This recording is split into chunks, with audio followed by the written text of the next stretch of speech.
22. Chào mừng mọi người đã trở lại với channel của Luna Đào. Luna đang ngồi trong một trong những cái góc nhỏ mà Luna rất là ưa thích nha mọi người. Đây cũng là những cái điều rất là bí mật mà khi thoảng kể thì có nhiều bạn bè của Luna lâu năm rồi vẫn không tin. Ba của Luna lâu lâu qua nhà chơi vẫn còn có thật sự đọc hết số sách đó không? Và ngày hôm nay là chiếc vlog mà mọi người đều đã hỏi Luna rất là nhiều, số thứ 4 của những quyển sách gối đầu. Gối để đọc chứ không phải để ngủ nha, của Luna Đào. Và có một sự thật mà Luna cần phải thú nhận với vũ trụ, đó là Luna 100% là một con mọt sách.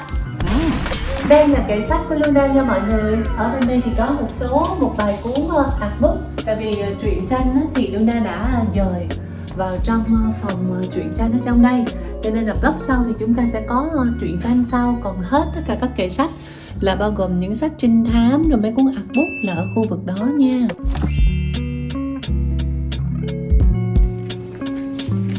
Cái này cho tối nay.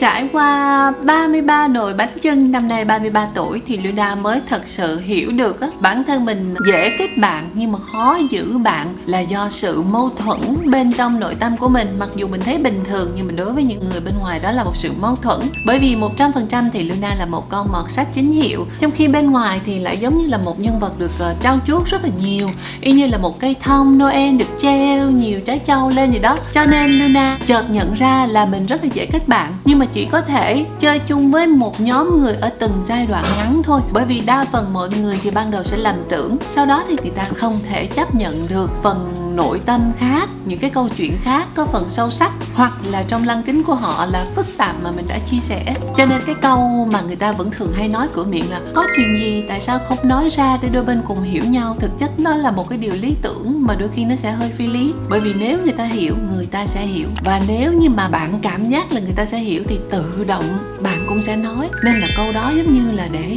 đá cái lỗi lầm qua lại giữa đôi bên vậy đó. Riêng trong chuyện đọc thì đã lỡ thú nhận với vũ trụ rồi thì phải tìm hiểu thêm về mình. Bản thân Luna cũng cảm thấy là mình rất là mâu thuẫn khi mà đọc sách thì đọc rất là nhiều tiểu thuyết trinh thám, tâm lý tội phạm, nghiên cứu tâm lý tội phạm với rất nhiều thuyết âm mưu, nhưng mà lại đang xen với những bộ truyện tranh thiếu nữ rất là ngọt ngào. Cho nên ở độ tuổi dậy thì có lẽ bởi vì điều đó nên là Luna ở bên ngoài lại có rất là nhiều hiệu ứng nữ chính. Nó mâu thuẫn, nhưng mà cá nhân Luna lại cảm thấy đây là một điều rất là thú vị, giống như là nhân chocolava ở trong bánh chocolate tan chảy á mọi người. Thật ra thì ai cũng sẽ thích khi mà mình được ăn một cái bánh chocolava, hoặc là ăn tôm chiên tempura ở ngoài giòn, còn ở trong lại ẩm mượt. Nhưng mà đó là khi mà họ được thụ hưởng thôi. Còn khi mà mình cần người ta phải tham gia và đồng hành cùng mình thì rất ít người có thể vượt qua cái sự ích kỷ để lắng nghe và hiểu hơn nhiều khía cạnh của bạn. Tại vì đây là một chiếc blog sách mà nên văn vở xíu. Luna nhớ với mình điều này là không phải ai động lòng với bạn thì cũng sẽ đồng lòng cùng bạn. Ok, let's start it.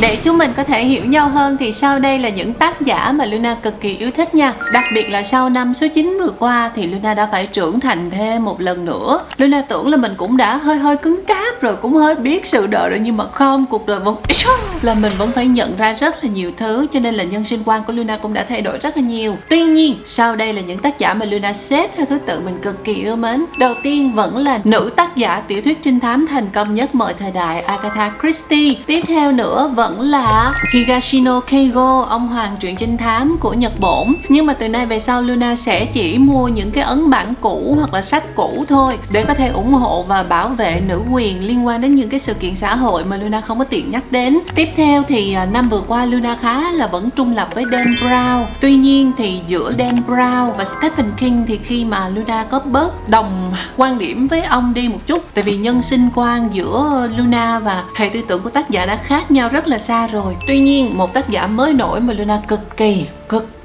theo dõi. Đó là TJ Klune của Ngôi nhà nhỏ bên bờ biển xanh thẳm, đã nhiều lần đoạt number one New York Times bestseller. Và bây giờ thì chúng ta sẽ bắt đầu thôi, đến phần là 8 tháng qua Luna đã đọc gì. 8 tháng qua, sau đây là những quyển sách mà Luna đã đọc, đã gối đầu giường lăn lê bò lết nha mọi người. Nặng nhất trong chiếc túi Ferragamo Classic mà Luna đem ra ngoài không phải là son, không phải là đồ trang điểm, mà một quyển sách mà Luna đã đọc xong gần đây. Đó là quyển sách trinh thám, tâm lý, tội phạm mà cũng chưa có rõ. Gone Girl đã được chuyển thể thành phim của tác giả Gillian Flynn.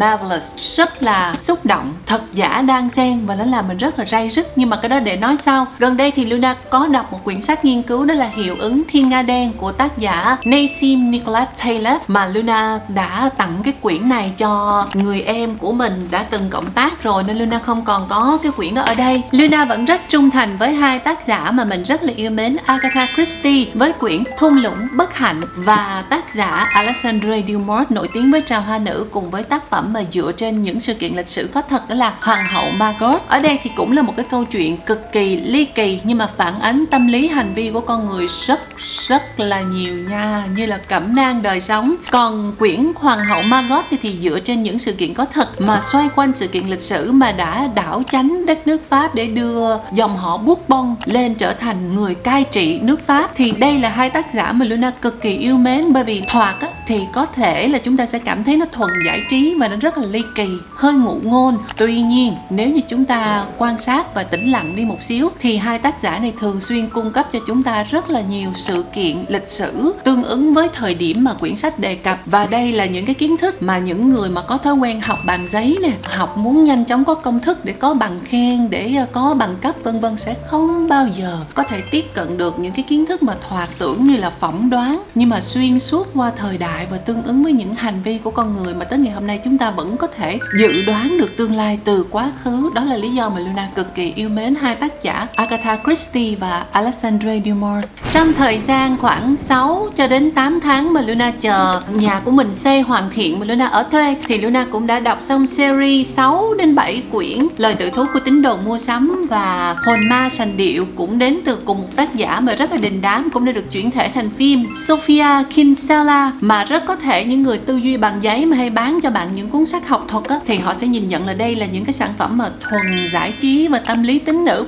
Nhưng mà thực chất nếu như chúng ta tĩnh lặng thì chúng ta sẽ thấy rằng nữ tác giả này đã che giấu và hint cho chúng ta những sự thông minh vô cùng tài tình của cô ấy trong chuyện mà dự đoán và phản ánh những cái trồi sụp của thị trường kinh tế, mà mặc dù là bối cảnh của những năm 2000 còn rất là giới hạn nha. Những người mà có tư duy bằng giấy mà không có thích học từ những cái sự kiện thực tiễn này thì chắc chắn là bây giờ vẫn còn bán cho các bạn những cái quyển sách mà coaching về kinh tế mà Việt Nam là năm 2025, mà còn bán những cái quyển sách mà của Âu Mỹ thời những năm 50, 40 thì chắc chắn là họ sẽ dãy và họ sẽ không có hài lòng khi phát hiện những cái thông tin và những cái kiến thức nó không có rập khuôn, và chắc chắn là họ sẽ không biết những thứ như là wifi nè, ngôn ngữ lập trình máy tính nè, vaccine Astra nè, chip ở trong bo mạch điện thoại mà chúng ta đang sử dụng nè, hệ thống camera an ninh nè, X-ray nè, và còn nhiều thứ nữa, lưỡi cưa tròn, âm nhạc điện tử, đều là những phát minh của phụ nữ chuyển giới và tính nữ. Thì những người này chắc chắn là sẽ dãy, bởi vì họ học hành rất là rập khuôn và họ cũng tuyên truyền những thứ rất là rập khuôn, cho nên là đó là cái sự đối kháng và mâu thuẫn của Luna. Ngay cả khi Luna là một sách nhưng mà Luna cũng bị dội păng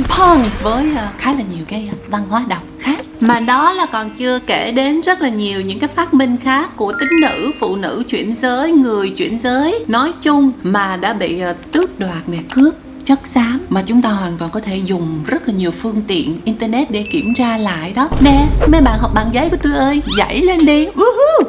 Và tâm lý trồi sụp như vậy, cho nên là trước khi mà Luna dọn vào nhà mới này thì Luna cũng đã đọc quyển Những kẻ mê sách có cái bìa màu pastel rất là đẹp của nữ tác giả Emily Henry. Thì đây cũng là một quyển sách rom-com thuần túy thôi. Sau đó thì Luna cũng đã có đọc tự truyện của một geisha của tác giả Arthur Gordon. Đọc đi mọi người, đời, sau đó xem phim thì mới thấy được sự khác biệt và như thế nào gọi là chiếm dụng văn hóa. Không, nhưng mà chúng ta không có đánh giá quá khứ nha, chúng ta không có phê phán văn học, chúng ta đọc là để hiểu có lăng kính qua từng thời đại và lập trường thôi. Tiếp theo thì Luna rất là ưng quyển này nha, Hòn đá mù, Medusa và những chuyện chưa kể của tác giả Natalie Haynes và 7 người chồng của Evelyn Hugo của tác giả Taylor Jenkins thì đây cũng đều là hai quyển mà bán chạy New York Times #1 bestseller mà có thể chuyển thể thành phim ở trên Netflix. Còn quyển này thì Luna search ở trên trang quốc tế thì đây cũng là một quyển sách thiếu nhi mà một nữ tác giả rất là bán chạy. Nhưng vì sao mà Luna lại thấy nó nằm ở trên mục sale tại thị trường Á Châu? Thì đây cũng là một câu hỏi rất là đáng nói. Luna cũng có đọc ngày xưa có một trái tim vụn vỡ, đây là một series, Luna đọc 2 quyển rồi thì cũng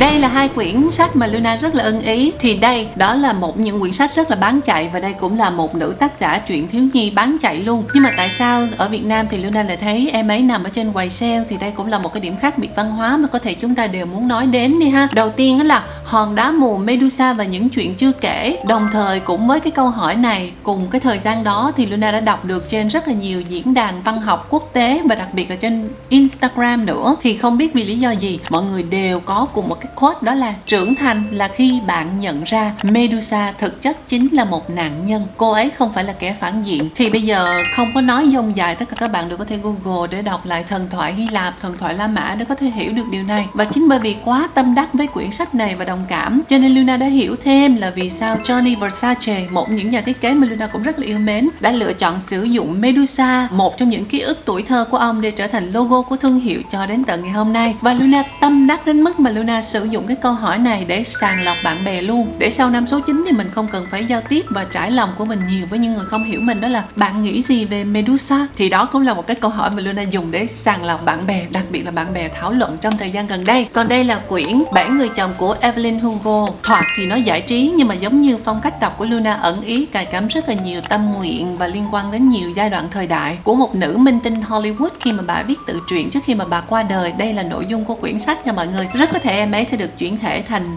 phim ở trên Netflix đó. Không biết thì bản điện ảnh như thế nào. LGBTQ+ approved. Luna nhận ra bản thân đã nói rằng mình yêu việc đọc sách nhưng chưa bao giờ nói vì sao. Thế thì hôm nay lần đầu tiên chúng ta chia sẻ cùng nhau nha. Không phải ai đọc sách cũng là những người ủ rũ và bị động đâu các bạn. Sai lầm đó. Rất có thể họ là những người hướng nội nhưng đang che giấu những suy nghĩ dữ dội bên trong. Hàng ngày trên phố chúng ta bắt gặp rất nhiều người đeo headphone. Đâu ai biết bên trong tai nghe đó là thể loại âm thanh gì, đang dữ dội và đang gào thét tìm kiếm điều gì. Đặc biệt đối với một cô gái chuyển giới, con nhà lao động mà năm nay đã 33 tuổi như Luna, thì ở thời điểm đầu tiên thiếu hơn cả tài chánh, đó là thiếu viễn cảnh của hy vọng. Nếu như bạn cũng may mắn giống như Luna rằng không ai ép bạn đọc sách một cách giáo điều, thì sách đối với Luna giống như một túp lều nhỏ để có thể che đậy thế giới nội tại đang co ro, đồng thời cũng như một chiếc ống nhòm để có thể phóng tầm xa, mơ mộng những điều viển vông nhất. Chúng ta chưa thể mua ngay một chiếc vé đi Paris hay là lên kế hoạch đi du học. Tuy nhiên, nếu như ai nói chúng ta rằng mơ quá cao so với xuất phát điểm, thì sách chính là nhiên liệu để chúng ta đun sôi giấc mơ này. Một điều chắc chắn, những cuộc nói chuyện ở thì hiện tại, qua một bàn cà phê hời hợt, hay một content ngắn 30 giây nào đấy, hoặc vài cái nhìn lời lỗ đầu tư tưởng dài mà không xa, chắc chắn sẽ không tiếp sức được cho bạn như một quyển sách. Nhưng đừng vội hiểu sai ý của Luna rằng đã quá đề cao bản thân hay đề cao việc đọc sách và những người đọc sách nha. Bộ môn nào cũng có người này người kia, thế gian muôn hình vạn trạng, nhân vô thập toàn mà. Bản thân Luna cũng có rất nhiều chút giận dỗi và phê bình nhẹ với những bạn fan thường xuyên xem blog sách nhưng chỉ xem blog sách, và ngoài ra thì những content thực tế khác của Luna thì các bạn cũng không có mấy mặn mà tham gia. Vậy thì điều đó có ý nghĩa gì? Có rất nhiều người chỉ hâm mộ một người anh hùng đi tìm kiếm lẽ phải khi anh ta nằm trên một trang giấy. Ngoài ra, khi điều này nằm ở ngoài đời thật thì có chăng chúng ta chưa muốn ủng hộ, cũng chưa muốn tham gia và chưa muốn biến chính bản thân mình cũng trở thành một nhà du hành ở ngoài đời thực. Cho nên đừng khiến những ý tưởng của mình chỉ nằm trên bàn giấy hoặc là trong trang giấy nha. Có rất nhiều người chỉ hâm mộ lẽ phải khi lẽ phải mang tính hình tượng và an toàn. Đừng bắt họ phải chung trả. Điều này sẽ rất là hạn chế đó, nhân vô thập toàn là vậy. Nhưng mà đây là chiếc blog của tôi muốn nói gì tôi nói, kệ tôi nha. Còn nếu như bạn đã là một con mọt sách mà còn bước ra khỏi thế giới đó, đến với thế giới thật, chinh phục được những câu chuyện tựa như bạn đã đọc được trong trang giấy thì bạn thật là một người mà những kẻ rập khuôn cần phải đề phòng đó. Và đây là những quyển sách mà nằm trong wishlist của Luna được tặng nè, và Luna cũng đã lên kế hoạch để đọc từ trước đó nha. Luna sẽ lần lượt giới thiệu với mọi người. Trước tiên là một tác phẩm mà Luna mới được tặng ngày hôm qua luôn, đến từ bé fan của mình, mà cũng là phần 2 của bộ truyện tiểu thuyết Ngôi nhà nhỏ bên bờ biển xanh thẳm, đâu đó ngoài khơi xa của tác giả TJ Klune. Mà em bé còn tặng cho Luna là cái này là nó còn có chữ ký nữa. Luna sẽ đọc ngay, tối nay Luna sẽ đọc ngay nha mọi người. Tiếp theo thì Luna đã có kế hoạch đọc Cuộc chiến vi mạch. Luna cũng rất là tò mò với những đề tài này. Tiếp theo nữa thì Luna định là sẽ đọc Nhật ký Anne Frank. Quyển sách này rất là nổi tiếng, Luna cũng đã biết rất là lâu, nhưng mà Luna biết là nó rất là buồn nên Luna không có dám đọc. Đây cũng là một cái quyển yêu thích của một nữ minh tinh mà Luna rất là yêu mến, Audrey Hepburn. Bà cũng là một người đã vượt qua chiến tranh thế giới thứ hai, nên là bà cũng đã từng từ chối kịch bản này bởi vì bản thân bà cũng quá xúc động không thể tham gia được. Luna hy vọng là Luna sẽ bình tĩnh hoặc là học hỏi được thêm khi đọc. Tiếp theo nữa thì Luna đã có quyết định là sẽ đọc Hội chợ phù hoa. Cái này Luna mua sách cũ nha mọi người, Vanity Fair. Đây cũng là một quyển tiểu thuyết kinh điển mà Luna đã từng được xem phim của nữ minh tinh Reese Witherspoon thủ diễn mọi người, luật sư tóc vàng Legally Blonde. Sau khi mà Luna đọc Hoàng hậu Margot thì Luna lại muốn đọc thêm cái quyển này. Ở đây thì Luna còn có Truy tìm Dracula của tác giả Elizabeth Koskova. Thì đây cũng là một quyển bán chạy nha mọi người. Đây cũng là bestseller mà Luna cũng mua sách cũ luôn. Tiếp theo nữa thì ở đây Luna có Nàng Molly cuối cùng là sách mới nè. Tầm Tang thì Luna được tặng. Sau năm số 9 vừa qua thì Luna đã học được rất là nhiều thứ, và Luna cũng có rất là nhiều cái sự sốc bởi vì mình khi thoảng mình nghĩ thế giới thì nó đẹp hơn như vậy, cho nên là Luna cũng có nhiều cái điều. Thôi Luna lựa cái chuyện mà nó đơn giản nhất mà nó có liên quan đến văn hóa đọc để kể cho mọi người. Luna có một người chị mà kể cả Luna và chị đó cũng đã thường xuyên trao đổi với nhau về những góc độ rất là chuyên sâu của cuộc sống rồi, nhưng mà thì ra là cuộc sống nó không có nhiều sự thấu hiểu như Luna vẫn tưởng. Bởi vì đến một ngày nọ chị vẫn nói với Luna là nhìn em không giống như người có mang theo sách ở bên mình. Và trong quá trình mà Luna làm việc thì Luna cũng biết là người ta dựa vào cái label, cái nhãn mác để có thể đánh giá mỗi người rất là nhiều, nên là đây cũng là một cái đề tài rất là thú vị. Luna sẽ không có bình luận sâu thêm bởi vì cái điều đó nó sẽ hơi chủ quan và giống như là mình đem một cái chủ đề giống như những cư dân trên thành phố. Cho nên chiếc blog ngày hôm nay nó sẽ kết thúc mở. Còn mọi người thì sao? Mọi người có bất kỳ cái kỷ niệm gì mà nó liên quan đến những cái đề tài này hay không? Mọi người cũng có thể chia sẻ cho Luna biết những cái quyển sách mà mọi người tâm đắc. Tại vì nếu mà chiếc blog xôm thì rất là có thể tuần sau chúng ta sẽ có thêm một blog truyện tranh manga nha. Còn bây giờ thì chúc mọi người xem blog vui và rất là hy vọng được đọc nhiều comment của mọi người, bình luận chia sẻ chi tiết hơn, sâu sắc hơn và giới thiệu cho nhau những cái đề tài mới. Tại vì việc tiếp nhận thông tin nó không chỉ rập khuôn ở bên trong quyển sách đâu. Mặc dù người ta vẫn thường hay nói là đừng đánh giá một người qua vẻ bề ngoài, mà hãy đánh giá một người qua quyển sách họ đọc. Đó là một thói quen đạo đức giả khác mà chúng ta thấy, để chúng ta hiểu là trong tất cả những cái bộ môn nào nó cũng sẽ đều có những người thật lòng và những người mượn cái điều đó để làm đề cao mình lên và đánh giá người khác. Thì đây cũng là một cái nét đẹp của bản chất hả? Sau khi đọc nhiều thì chúng ta sẽ cảm thấy như vậy. Ok, hẹn gặp mọi người vào tuần sau nha.